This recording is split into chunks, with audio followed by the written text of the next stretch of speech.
Without further ado, because they're already up here, please put your hands together for Michael Kay. Thank you, Chris. Thank you, everybody. Just trying to get some length. There we go. Thank you all for coming to Capitol Grill. We really appreciate it. Let me talk about our guest. I think you all know he burst upon the scene like very few people in the history of baseball ever have.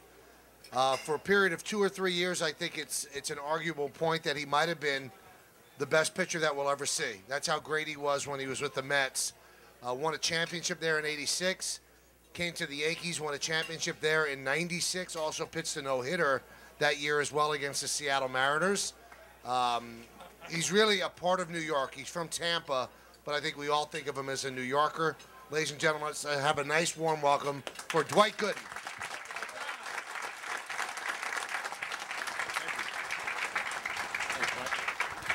So what's up? What are you doing these days? Just taking it easy. Got my son up doing some music from Tampa. He's going to be up here for a while, so you guys keep your eyes and the ears open for my son, Dwight Jr.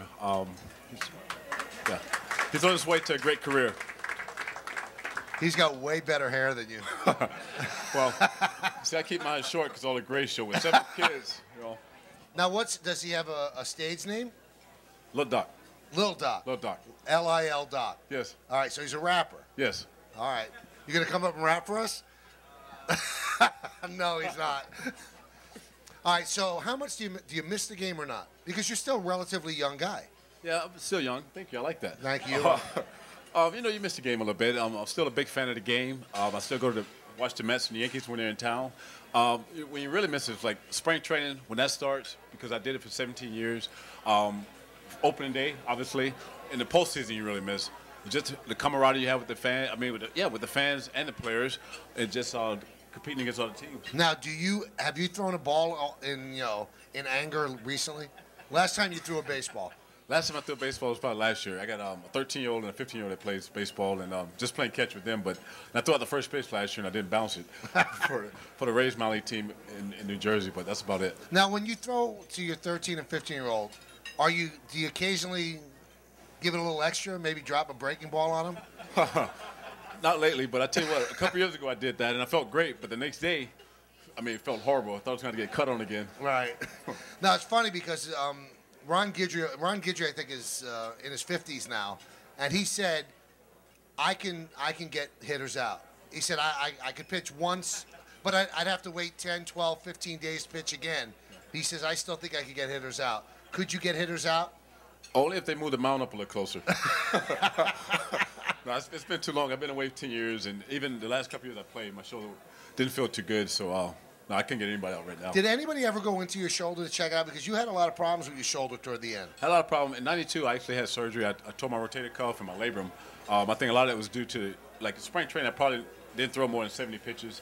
Opening day, it was like a light mist of rain. It was like 20 degrees, and I pitched a complete game, and of course, that September I was getting cut on. But I think that had a lot to do with it. You know what's interesting is that a lot of people make fun of the fact, well, their pitch counts, why do people get nervous when a pitcher gets to 100 pitches?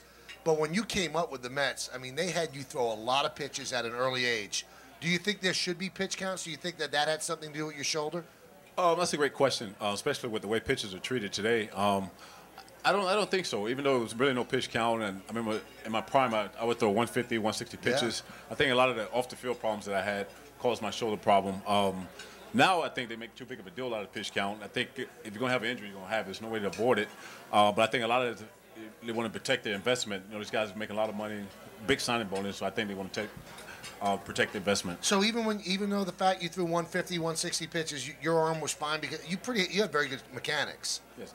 I think the mechanics was a big thing, and even the year before I came to the majors in '84, the year before I had 300 strikeouts and I threw like 170 innings in minor league. So, and I never iced my arm until '86. You never iced your arm? Never iced my arm. I never heard it. Well, I didn't hear of it until I got to the major leagues. Like in high school and little league, you never iced your arm. And so once I got up there after the game, Steve Garland, I don't know if you guys remember him with the Mets trainer, came in with the ice on. What is that for? I'm fine. He said, no, it's to ice your shoulder. I said, no, I don't need ice. So the main thing I did was the next day just play long toss, but I never iced until '86 when I started having some problems. Now, it's interesting. You struck out 300 batters in 107 innings. Yesterday, the Yankees played the Rays, and David Price was on the mound. And once guys got on, you could see he didn't know how to hold people on because nobody ever gets on against him in college and high school. Was it weird for you when people would get on base against you as you went up in class into the big leagues? You know what? You're exactly right, and that's another great question.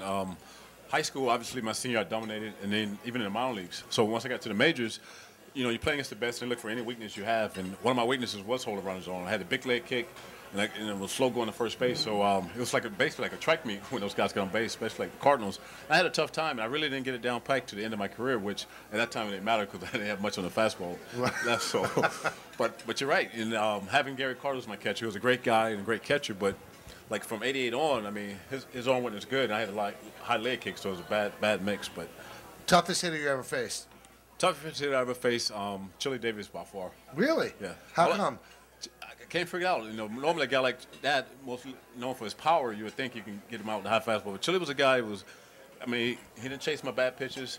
And when I had good pitches, you know, hit singles or doubles. If I made a mistake pitch, he was hitting out of the ballpark. And just one of the guys early in my career and late in my career, I just couldn't get out. All right, now what's the toughest hitter, like everybody thought was a great hitter, that you just owned, you dominated? Tony Gwynn. Really? Yeah. But now, I didn't strike him out. I know. Hopefully, Tony, well, it don't matter now.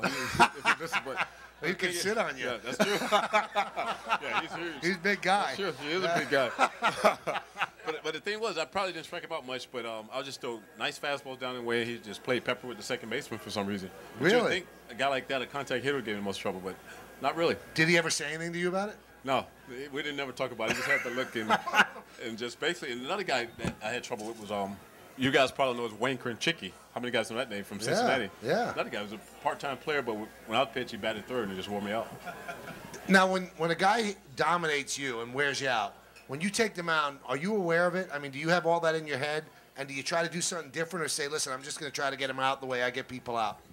You do have that in your head. You're totally aware of the guys that give you trouble. And, like, for instance, when I used to face Chili, at this time it was with the San Francisco Giants, you're aware of it. So the main thing, you want to get the guys out in front of him. But when he comes up, you try some different things. But at that time, I only had two pitches, fastball and curveball. So he's probably one of the few guys that I actually try to throw changeups to, which end up in the seats as well. So this guy you try to intimidate, you throw one on his chin, try to bite him off, and then try to make a good pitch down the way. But just hope you keep it in the ballpark and not too much damage. When a guy dominates you that way, I see a lot of pitchers do this. I wondered if you did it.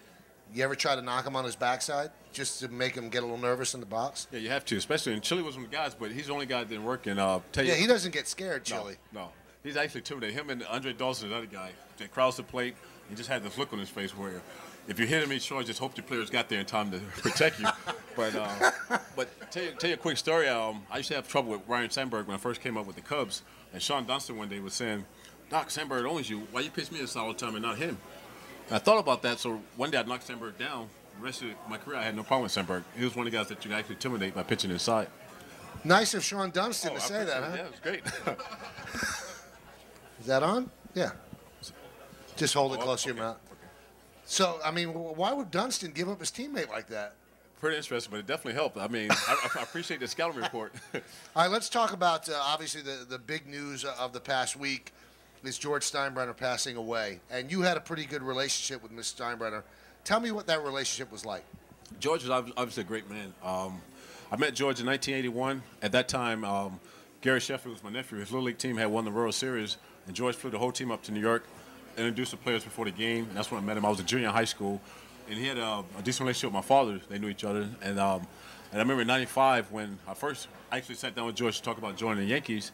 A friend of mine, Ray Negron, set up the meeting at Alvaroni's in Tampa after George got back from the playoffs when Seattle knocked the Yankees out. So I met with George, and one of the interesting things was we sat there for 2 hours, and he never asked me one question about baseball or your condition or what you've been doing. Basically just talked about my health, my family, and what I'm doing, to better myself and stay, clean and sober. And that's one of the things I really appreciate about him. And once I retired from the Yankees in 2001, he gave me a job. Well, actually, let me step back a minute. I got released by the Devil Rays, sat home for 2 months. He invited me to come over to Tampa, work with Billy Connors. He said, if you pitch good enough, we'll bring you up. If not, you come work for me. So I excuse me. So I ended up pitching for the Yankees to finish the season, and then I went in to work for George from 2001 to 2006. But had a great time with him. He was a great guy. And once again, I remember when my father, he passed away in '97. And George was flying into Tampa from New York for a business meeting, and he ran into Ray again at the stadium, and he asked him, how's Doc's dad? He said, well, he's not doing too good. So he said, tell those guys in there with the meeting. I'll be in there in a minute. Never went and saw the guys. Came over to the hospital, and identical to the same hospital that he passed away, St. Joseph in Tampa. Spent about 2 hours with my dad and my family to talk with us. And then basically, I always look at it like he gave my dad an extra 2 days to live. Like, Really? Yeah. And so those things you don't forget. Were you at all ever afraid of him? Because, I mean, you hear that he had a sense of humor, but, you know, there were times that I'm sure that you disappointed him as well. In those times, did he jump you?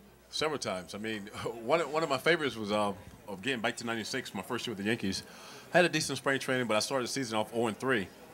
And after I lost the third game, we were walking out of Yankee Stadium, and my wife then, Monica, we were walking out of the stadium, and George was coming towards us. I said, there's Mr. Steinberg, I'll introduce him to you. She said, oh, great, I'd like to meet him. So we got close. I said, George, I'd like you to meet my wife, Monica. He said, when you go win me a effing game? And just walked by. I said, well, that was George. That's great. But then at the end of the day, you know, he talked about it. He actually signed flowers after that. He was that way. Even when I worked for him, he used to, you know, give me a tongue lashing and got on me. But at the end of the day, I knew he always had my back and he was always in my corner. You know, we hear so many things, and now that he's passed away, we hear all the stories of the good deeds that he didn't want publicized. But you're down in Tampa a lot. I mean, you were born there. I heard that down there, with the cops and the firemen, I mean, he was unbelievably charitable, right? Oh, unbelievable. And one of the things about George that I appreciated, he wasn't looking for no press or none of that. And I've been with him in restaurants where he's done stuff for people, even offer him jobs to come work with the Yankees in Tampa. But he said, one of the things you can't tell anybody, I don't want nobody to know this, he's helped my former Little League team, playground out. He's helped high school I went to, my kids with charity stuff. But he never wanted anybody to know what he was doing, which I thought was incredible. Now, when you had the off-the-field problems, how did he help at that point? I mean, did he get mad at you, or did he say, listen, how can I help?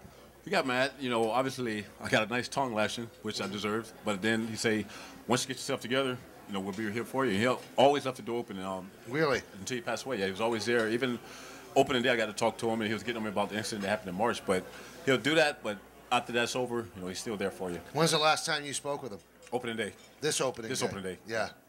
So he referred back to what happened? He knew what happened. Really? So he was there. That's what was amazing. The talk was that, I guess he was in and out and wasn't aware of what's going around, but somehow he knew what happened in March when he let me know about it. No kidding. Yes. Amazing. Well, obviously, I've asked a lot of questions, and you're sitting there, and if you're here, you're obviously a fan of Dwight, so why don't you fire some questions at him? Anybody have anything? Yes.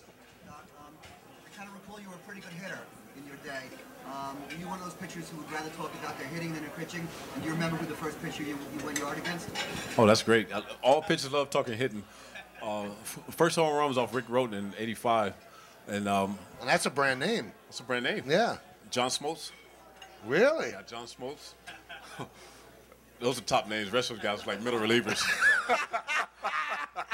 Yeah. So, but we love hitting. And actually, tell you a real quick story. Gary Sheffield was my nephew. We grew up in the same house. And my dad played sandlot baseball, not professionally, but he used to always work with us at a young age. So growing up as kids, I was supposed to be the hitter and Gary was supposed to be the pitcher. That's what he was trying to do, but it turned out the other way. I mean, he did a good job, but I always wanted to be a hitter. Now, is it true? I remember you were a left-handed hitter, right? Yes. But that exposed your right shoulder. Did people try to change that because your right shoulder is facing the pitcher? That's true. And I think what happened there was obviously Rick Sutcliffe, who works for ESPN. There was one game where they hit Gary Carter. And I came up, and then I hit Sutcliffe, and then obviously he got me back, and he actually got me in my shoulder. And from that point on, I started hitting right-handed. Oh, really? Yes. Now, were you as good a hitter right-handed? As time went on, I probably became more of a contact hitter right-handed than left-handed. If you had stayed a hitter, would you have made the big leagues? No, I don't think so. Really? No. No, I was decent, but I would love like Rick Ankiel. That's amazing what he did. Right. But no, I don't think so. Any other questions? Yes, sir.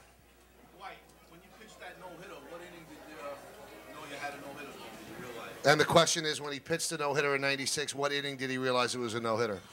Probably about the 6th inning. What was weird about that day was I was actually supposed to fly home the day I pitched to be with my dad, who was having open-heart surgery. And because of his health reason, they didn't think he would make it through. But when I got up that morning, I thought he would probably want me to pitch. So I called Joe Torre, who was the manager at the time, that I was coming in to pitch. I called my mom and my family down there, told them I wasn't coming, I'll pitch. And so during the game, you know, about the 3rd inning, every time I came off, you hear the fans roaring. But I thought it was more so because of Seattle. And Seattle had put the Yankees out playoff the year before. So but my mind was in and out. I was in the game, and then I was out, wondering if I made the right decision, being with my father. So about the 16th, I just looked up to see who they had coming up to hit, and I saw the zeros. Then that's when the heart started beating a little faster. And from that point, you just go as hard as you can for as long as you can. Now, when you got that no-hitter, were you able to you bring the ball to your dad? Was he aware of what was happening? That was great. You know what was amazing about that? The next morning, I flew home, and the doctors told me, at that time he was out of it when I got there, but the doctors said he got to watch the game. So they did bring the TV and let him watch the game. So one thing was amazing. I gave him the ball, and I had the tape, and I told him when he comes home, we'll watch the tape of the game. He never made it home, but one great thing I took from that was the last game he saw me pitch was the no-hitter. Really? Yeah. What was bigger for you, pitching a no-hitter or winning a World Series? Winning the World Series. Yeah? Yeah, especially just because it's a team thing? Team thing, and plus when I was with the Mets, a lot of those guys I played in minor leagues with, and we came so close the year before in '85, and when we went to spring training in '86, the whole goal was to win the World Series and stay healthy, so probably the World Series. You look at that Met team in '86, and I was reading an interview that Frank Cashin, the GM, gave this weekend. He said that team was built to win 3, 4, 5 championships over 6, 7 years. He said that was my one regret. Do you agree that team should have won more? I totally agree. The Mets from '86 to at least probably 1990 should have been what the Yankees was doing in the '90s, no doubt about it. We had the guys. You look at our roster, the pitching we had, the chemistry we had. There was no reason why we shouldn't have done it. Now, the reason that Darryl has told me is that you guys party too hard. You think that's it? No. Probably because, '86, we couldn't have partied no harder than we did in '86. How different was it? Because the Yankees were a really corporate atmosphere, and the Mets really were a bunch of young guys that were having a good time. How different were the Yankee experience and the Met experiences? Oh, they both was great times. And one of the things I think with the Mets, the difference was when we went to spring training with the Mets, we talked about staying healthy, giving ourselves a chance come October to be in the playoffs and win the World Series, and everybody's staying healthy. But the Yankees in spring training was win the World Series or the season was considered a failure. Right. Anybody? Question? Where? Okay, yes.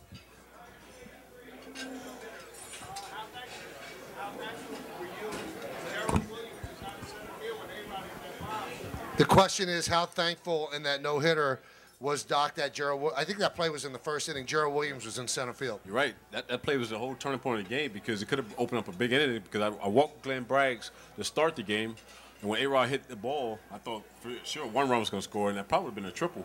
He made the catch and double Braggs off first and then got me out of trouble. That was the play of the game. We always think that players are, too cool for school, but I'm wondering in the 9th inning, is your heart beating? When you know that you're that far away from baseball immortality, or are you just dying? Oh, both. Your heart's still racing. You're excited. A lot of anxiety going on. And basically, I was out of gas because I hadn't pitched that long in so long. And I walked 2 guys in the 9th inning. And probably the worst pitch I threw to Sembrano, he popped it up. It was a hanging breaking ball, basically sitting on the tee, and he popped it up. So higher power definitely in my corner. And it took forever for the ball to come down to Jeter. Right. Yes. See yourself, Doc, as going to work as a pitching coach on any level in the future? The question is, does Doc see himself going to be a pitching coach at any level in the future?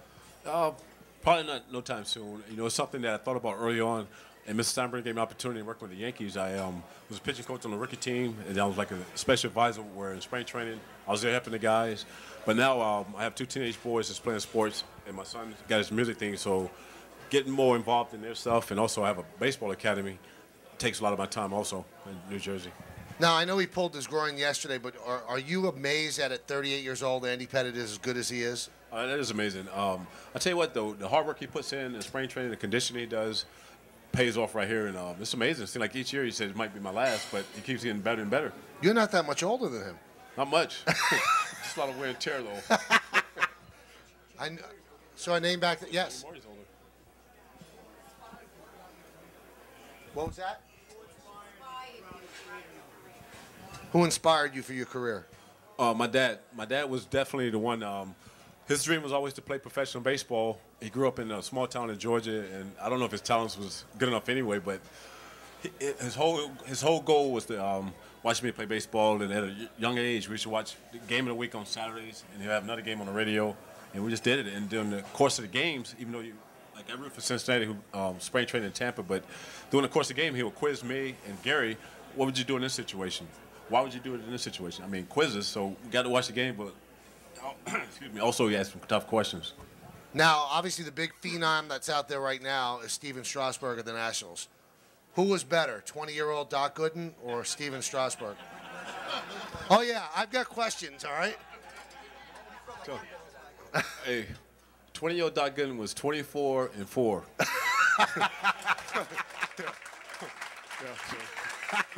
Not to blow smoke, but 24 with a You deserve the 1.53.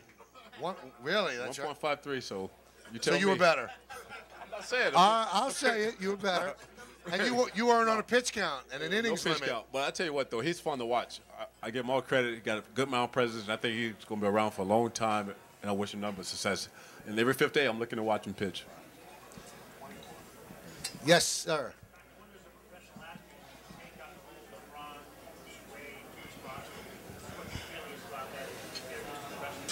The question is, as a professional athlete, Doc's take on LeBron James, Dwayne Wade, Chris Bosh all wanting to play together. Your thoughts? My perspective, I'm a Knicks fan, so I was hoping he would came to New York.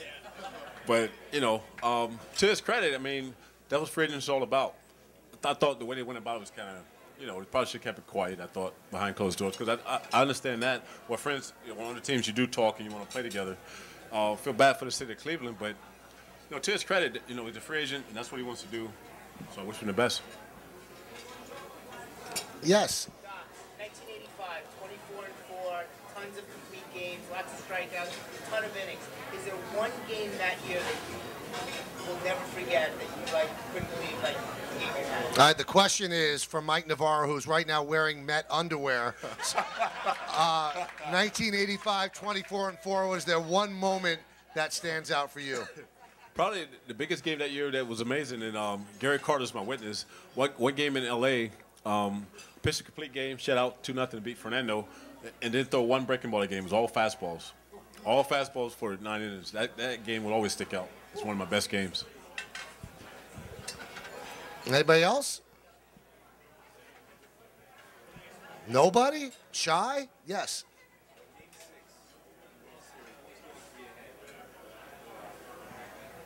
Game 6 of the World Series, what was going through your head in the ninth inning? Oh, man. Honestly, like, you know, as players, you taught to never say die. It's never over till it's over. But going into the ninth inning, you're down 3 runs. There's 2 outs, 2 strikes on batter, nobody on base. You're thinking, we had a great year. We came so close. Maybe next year. And then it was like base hit, another base hit. And you're like, wait a minute, we got a chance here. And just amazing. I thought it was over, to be honest with you, just once they got 2 outs. Would Mookie have beaten Buckner to the bag if Buckner fielded the ball? You know what? That's been talked about in the replays I see. I think Mookie would have beat him. I honestly think he would have beat him. Was Keith Hernandez really in his underwear behind Davey Johnson's desk during the inning? Because I heard that's the truth. That's what he told us. I don't know. I didn't see him. You know, I was in the dugout, but with Keith, nothing surprises me. Who's the best player in baseball right now? Best player in baseball right now. Wow. Pujols. Yeah? Yeah, I'll say Pujols. Pete? Mike, can you ask White about some of his Yankee teammates word association? Pete wants to play word association with Yankee Met teammates. Pete producing this show. All right. How about Derek Jeter? Professional athlete. Professional person. Darryl Strawberry? Darryl Strawberry, I think, wow, good question. Lost for Darryl Strawberry. There's no free lunches, Doc. Only thing I say, he has as much talent as anybody in the game. Uh-huh. How about Alex Rodriguez? You never were a teammate of his. Never was a teammate, but Alex, you could say, grew up a fan of the Mets.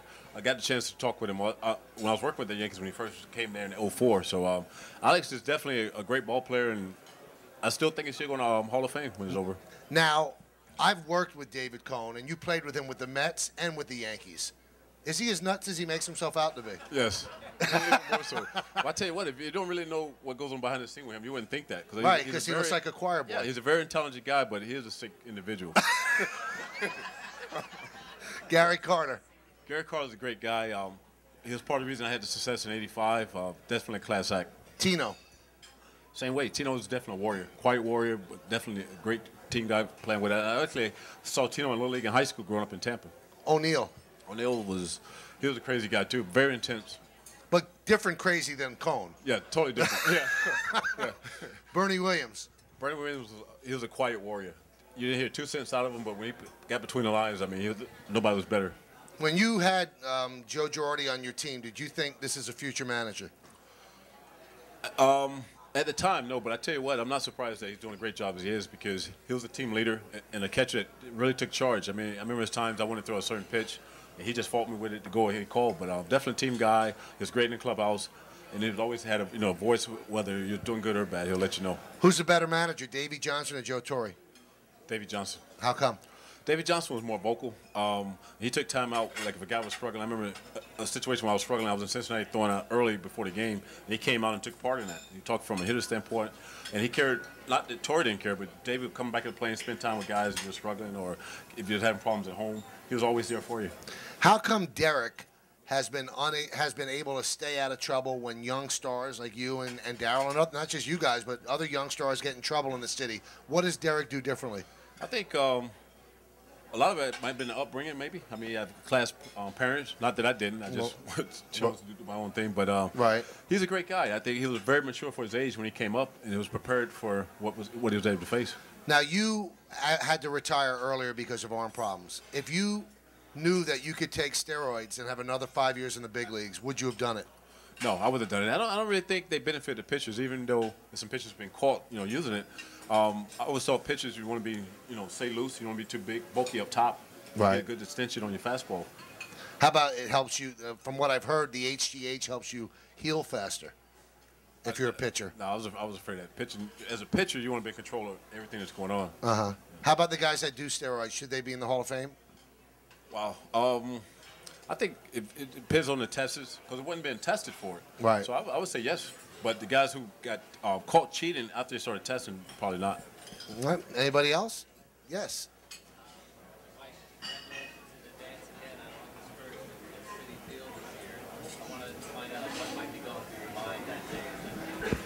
Well, the question was about August 1st. Early congratulations on going into the Met Hall of Fame. What will be going through your mind? Thank you.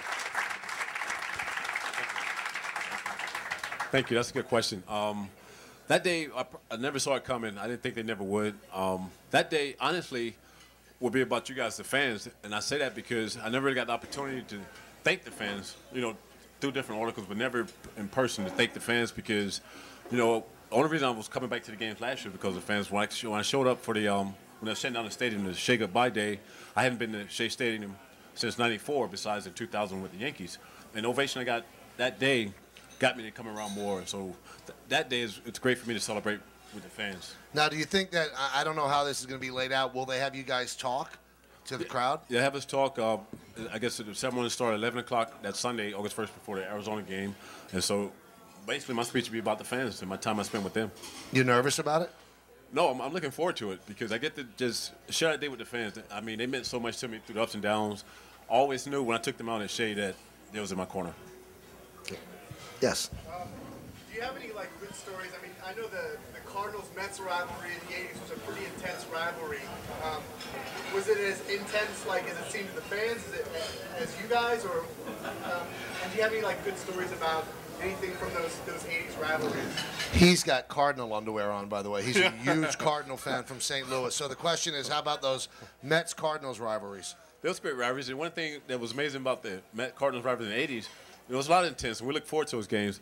In the spring training, we shared the same field for the games, Al Lang Stadium in St. Pete, and we used to play a lot of B games at the old, Miller Huggins Stadium right there. So, I mean, it carried on the following year in the spring training, and the B games we had brawls before games, get heated. So it was for real, but it was fun too at the same time. Yes. Lucky enough to have had the pleasure of sitting next to you at lunch. And when you say that you want to thank the fans, I just want to say that I hope you know how much you love and still love the Met fans.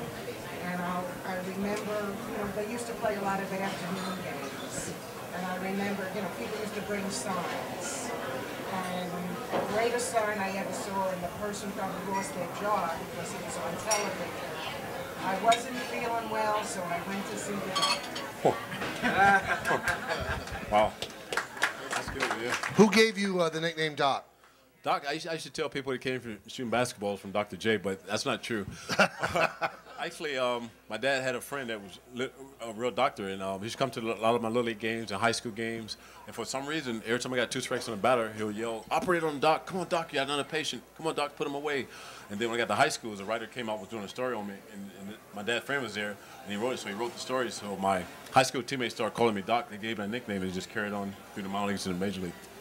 Well, there you have it. I want to thank you. I was going to say, the tradition of hanging Ks after the strikeout, I think, started with your early career. Yeah, you're exactly right. That started when they added the Dr. K, and that was a lot of fun also. I remember they used to have a K corner, and the guys were on the Ks. In '85, actually, I always wanted 10 strikeouts. So by the 4th, 5th inning, I'll take a peek up there when you're getting the ball from the third baseman after you strike out somebody to see how many Ks I had. And now he's sitting next to a K. Anyway, Doc, we thank you. Really good luck on August 1st. That's really cool stuff. Want to thank Dwight Gooden.